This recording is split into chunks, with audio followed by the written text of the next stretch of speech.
The encounter. The void of space stretched endlessly before the UES Intrepid, its sleek, angular silhouette cutting through the darkness like a predator stalking the celestial depths. Commander Sarah Rice stood on the observation deck, her dark eyes reflecting the distant stars as she contemplated the mission ahead. After 15 years in the United Earth Navy, she still found herself awed by the majesty of deep space. Beautiful view, isn't it? The deep voice belonged to her XO, Commander Marcus Chen, who joined her by the reinforced viewport. Always is, Sarah replied, not turning away from the stars. Anything on the anomaly readings? 3 days earlier, their long-range sensors had detected unusual energy fluctuations at the edge of explored space. The Intrepid, Earth's newest and most advanced battleship, had been dispatched to investigate. Standard procedure for anomalies that might represent first contact or potential threats. Dr. O'Cuffer says they're intensifying. Whatever it is, it's big and definitely not natural. Marcus handed her a datapad containing the latest sensor analysis. Sarah studied the readings, her brow furrowing. These energy signatures don't match anything in our database. That's what makes it interesting, Marcus replied with a half-smile. After nearly a century of space exploration, we might finally have found someone else out here. The bridge of the Intrepid buzzed with controlled energy when Sarah and Marcus arrived. The massive holographic display dominating the center of the room showed their position relative to the anomaly, now clearly visible as a cluster of unidentified objects. Report, Sarah commanded, settling into her captain's chair. Lieutenant Amira Hassan, their senior tactical officer, responded immediately. 17 objects detected, Commander. Configuration suggests artificial construction. Largest object approximately 3 kilometers in length, with smaller vessels arranging themselves in what appears to be a defensive formation. A fleet, Marcus murmured beside her. Weapons status, Sarah asked, keeping her voice level despite the adrenaline beginning to course through her veins. No active targeting systems detected, but there are energy signatures consistent with powered weapon systems, Hassan replied. They're ready, but not aiming at us. Yet. Sarah nodded thoughtfully. Dr. Singh, any progress on communications? Dr. Jay Singh, their xenolinguistics specialist, shook his head. We've been broadcasting standard first contact protocols for the past hour. No response so far. Keep at it, Sarah ordered. Then, to the helm. Lieutenant Rivera, take us in closer. But slowly. No sudden movements. As the Intrepid advanced cautiously toward the alien fleet, the bridge crew fell into a tense silence. Humanity had prepared for this moment for generations, but theory and training were poor substitutes for the real thing. Sarah felt the weight of responsibility settle on her shoulders. The future of human-alien relations might well depend on what happened in the next few hours. Energy spike. Hassan's voice cut through the silence. The alien vessels are moving. The holographic display showed several of the smaller ships breaking formation, accelerating toward the Intrepid. Defensive posture, but hold fire, Sarah ordered calmly. Dr. Singh, broadcast on all frequencies. We come in peace. Commander, the sensor officer called out, I'm detecting unusual radiation patterns from the alien ships. They're scanning us intensively. Sarah nodded. Let them look. We have nothing to hide. Moments later, Dr. Singh's console lit up. Commander, we're receiving a transmission. Put it through, Sarah ordered. What filled the bridge wasn't language as humans understood it. A series of high-pitched whistles, clicks, and modulating tones that seemed to vibrate the very air around them. Several crew members winced at the sound. Working on translation, Singh said, his fingers flying across his interface. The computer is analyzing patterns. Wait, there's something. He paused, eyes widening as he stared at his console. Commander, preliminary analysis suggests these signals contain distinct emotional markers. And if I'm interpreting this correctly. He looked up, meeting Sarah's gaze. They're afraid. Terrified, even. Of us? Marcus asked incredulously. Why would an advanced spacefaring civilization fear a single human vessel? Lieutenant Hassan cleared her throat. Permission to display the Intrepid as they might see us, Commander. Granted. The holographic display shifted to show the Intrepid from an external perspective, and even Sarah felt a momentary chill. The battleship's design emphasized power and functionality over aesthetics. To human eyes, it represented protection and strength. But to alien sensibilities, the angular black hull bristling with weapon emplacements, the massive engines glowing with controlled fusion fire, the forward section resembling the head of a predator with sensor arrays that looked disconcertingly like eyes. It must have appeared monstrous. My God, Marcus whispered. We never considered how intimidating we might appear. Dr. Saint's console beeped again. Commander, I've managed to translate fragments of their transmission. They keep repeating something that approximately translates to Death Vessel or Warbringer. Sarah stood from her chair, mind racing. Lieutenant Hassan, power down all weapons systems. Make it obvious. Lieutenant Rivera, hold position. Dr. Singh, prepare a new message. Tell them we mean no harm, that we are explorers. Say we apologize for frightening them. As the crew rushed to comply, Sarah watched the alien vessels on the display. They had stopped their advance but remained in defensive formation. The moment stretched, taut with possibility. Message transmitted, Singh confirmed. For several agonizing minutes, nothing happened. Then one of the smaller alien ships detached from the formation and began a cautious approach. They're responding, Singh reported, excitement edging into his professional tone. Still difficult to translate, but I'm detecting curiosity mixed with apprehension. I think they're surprised by our response. Why would they be surprised? Marcus wondered aloud. Based on these communication patterns, Singh replied, studying his console, I believe they expected us to attack. Their approach vectors suggested defensive maneuvers. They came prepared for combat, not conversation. Sarah felt a surge of understanding. They saw a warship and expected war. She turned to Marcus. We need to show them humans know how to make peace, not just build weapons. After brief deliberation with her senior staff, Sarah made a decision that would later be debated in Earth's history books. Prepare a shuttle. Minimal crew, no weapons. I'll lead the contact team myself. Marcus immediately protested.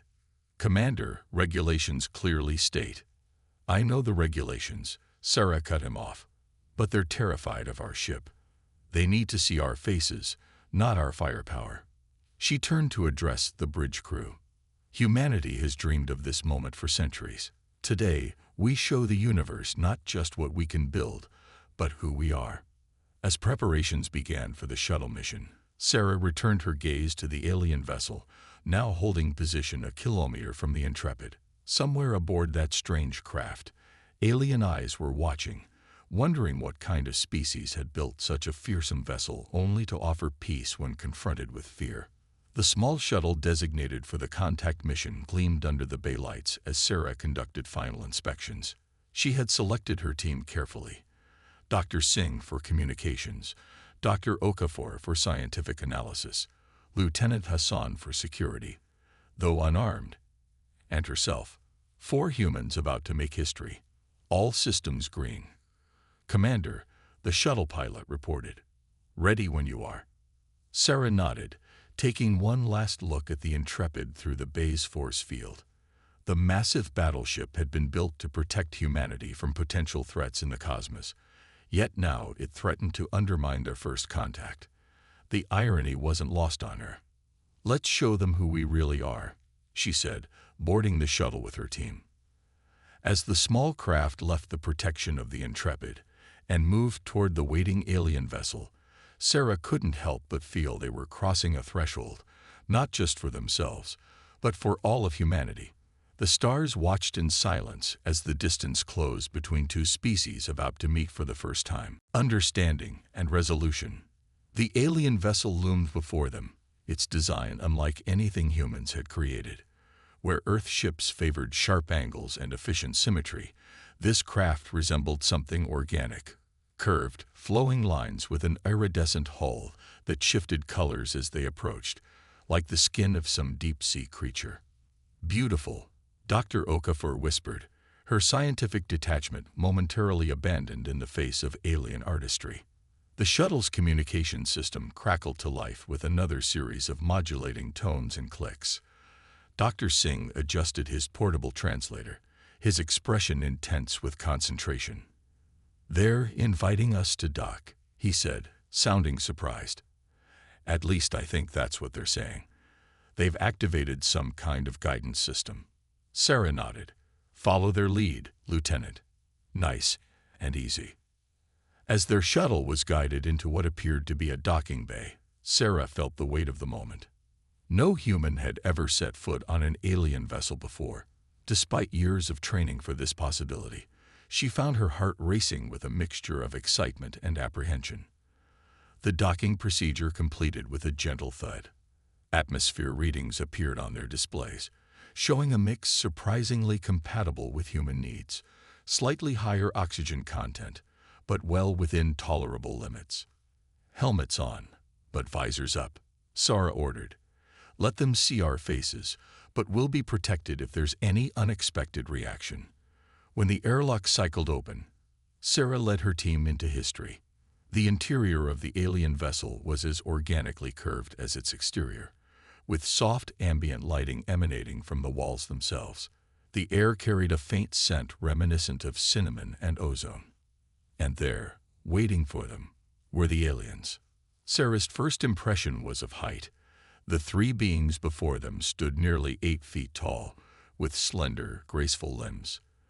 Their bodies were covered in what looked like fine scales that shifted color slightly with each movement, similar to their ship's hull. 4 arms emerged from torsos that tapered to narrow waists, and their heads featured large, multifaceted eyes that reminded Sarah of insect eyes, though far more expressive. Where a human would have a mouth, they had what appeared to be vibrating membranes. For a long moment, both groups simply stared at each other. Dr. Singh activated his translator device, which emitted a series of tones approximating what they had heard earlier. The aliens' membranes vibrated in response, the colors of their scales rippling in patterns. "They're asking why the Deathbringers have come in peace," Singh translated hesitantly. They want to know if this is some kind of trap." Sarah stepped forward slowly, hands open in the universal gesture of peaceful intent. "Tell them we are explorers first. Our ship is designed for protection because we didn't know what we might find among the stars. But our primary mission is to discover and learn, not to conquer." As Singh translated, the aliens' colors shifted dramatically, bright patterns radiating across their scales. One stepped forward, matching Sarah's open-handed gesture with all 4 of its hands. "They call themselves the Vidari," Singh translated as the alien spoke. "They have avoided contact with us until now because they observed our ships from afar and believed we must be a warrior species on conquest." "Not entirely wrong," Lieutenant Hassan murmured, earning a sharp look from Sarah. "Ask them about their species, their world," Sarah directed Singh. "Tell them we wish to exchange knowledge, not threats." What followed was hours of careful, painstaking communication. The Vidari, they learned, were from a system 30 light-years from Earth. Their civilization was ancient, spacefaring for nearly 5,000 years, compared to humanity's mere century among the stars. Their technological development had followed a completely different path than Earth's, focusing on biological integration rather than mechanical engineering. "They're saying our ship design terrifies them because it so closely resembles an ancient predator from their evolutionary past," Singh translated during one exchange. "To them, it's as if we deliberately modeled our vessels after something meant to trigger their deepest fears. Completely unintentional," Sarah assured them. "Our designs are based on our own aesthetics and functionality. We had no idea how they might appear to other species." The lead Vidari, who had introduced itself with a name that translated roughly to pattern seeker, seemed particularly interested in human history. As Sarah described humanity's long, often violent path to unification and space exploration. The aliens' colors darkened. "They're concerned," Singh explained. "Their society has been peaceful for millennia. The concept of our recent world wars frightens them." Sarah nodded in understanding. "Tell them that struggle is part of what defined us. We fought among ourselves, yes, but we learned from it. We grew. The very things that made us dangerous also made us resilient, innovative." As Pattern Seeker absorbed this, its colors slowly shifted to brighter hues. It spoke at length, gestures becoming more animated. "They're saying they begin to understand." Singh translated. "They see now that what they perceived as a warrior species might actually be." He paused, struggling with the translation. Guardians forged in fire. The diplomatic exchange was progressing better than Sarah could have hoped when alarms suddenly blared throughout the alien vessel. Pattern Seeker's colors flashed in patterns that needed no translation to recognize as alarm. "What's happening?" Sarah demanded. As Singh conferred urgently with the aliens, Dr. Okafor's instruments began registering unexpected readings. "Commander, I'm detecting massive energy fluctuations from a nearby star. Something's wrong. Very wrong." Singh turned back, his expression grave. "The Vadari say the star we're orbiting has become unstable. They believe our arrival, specifically our ship's drive system, triggered some kind of reaction in the stellar material. The star is beginning to collapse." Sarah felt ice in her veins. The Intrepid's experimental quantum fold drive was still classified technology, its long-term effects not fully understood. Could it really have destabilized a star? "How long do we have?" "Hours, maybe less," Singh translated Pattern Seeker's response. "They're preparing evacuation procedures for their fleet." But he hesitated. "They're saying the collapse will create a shockwave that will reach the nearest inhabited system in their confederation. Millions could die." Sarah straightened, decision made instantly. "Tell them the Intrepid can help. Our ship was built for more than war. It has capabilities they haven't seen yet." Back aboard the Intrepid, Sarah convened an emergency meeting with her senior staff. Chief Engineer Toshiro Nakamura outlined a desperate plan. "If we reconfigure our fold drive to create a controlled implosion, we might be able to counteract the stellar collapse," he explained. "But we'd need to get dangerously close to the star, and we'd need their help to modulate the frequencies precisely." "Can it work?" Sarah asked bluntly. Nakamura hesitated. "Theoretically, but we'd be risking the ship, and the calculations would have to be perfect." "The Vadari have offered to assist," Sarah informed them. "Their understanding of stellar dynamics exceeds our own. Together, we might have a chance." What followed was a desperate race against time. Vadari scientists and engineers were brought aboard the Intrepid, their initial fear of the death vessel forgotten in the face of catastrophe. Human and alien minds worked feverishly together, bridging the gap between wildly different technological approaches to solve an impossible problem. As the Intrepid maneuvered perilously close to the collapsing star, Sarah stood on the bridge watching the collaboration unfold. "Pattern Seeker,"